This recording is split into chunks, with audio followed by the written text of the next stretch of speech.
Live from the News Center, this is 7 on your side at 6. A new plan to make sure you can hold onto your guns. One state lawmaker says it means you wouldn't have to worry about the feds confiscating your weapons if a ban were to happen. But is it realistic? All new at 6, Graeme Moore's getting answers. He's live in our mobile newsroom in Greenville. Graeme.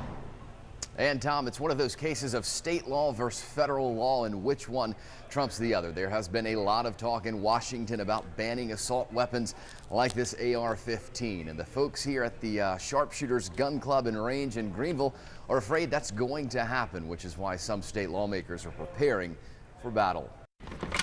For every action, there is a reaction.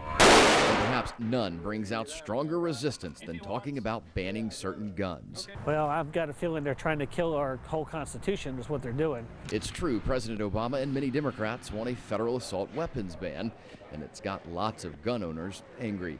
I don't like the idea from what's going on in Washington now about them talking about taking our guns away. Which is why South Carolina State Senator Tom Corbin drafted a bill, an amendment to a centuries-old law that establishes the state's unorganized militia. That is, anyone able-bodied and over 17 years old who could be called up by the governor to defend the state. But what's not in that law is what sort of weaponry you and I, as part of the unorganized militia, can have.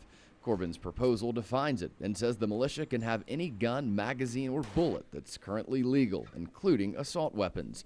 And that, he says, would protect gun-toting South Carolinians against any potential federal weapons ban.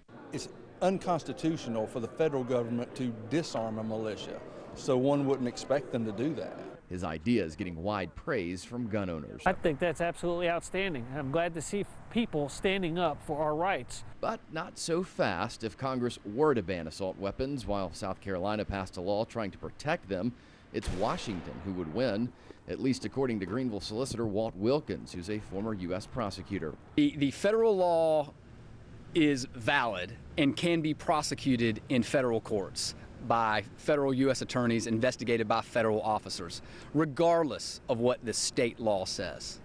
That's one man's opinion. Senator Corbin says his own legal scholars have vetted his bill and have assured him there won't be a problem, which is exactly what his constituents want to hear. I think that we need to exhaust whatever we got to do, be able to keep our liberty and keep our freedom.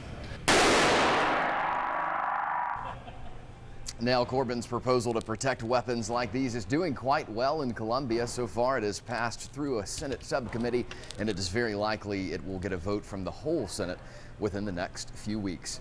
Live in Greenville, I'm Graeme Moore, 7 on your side.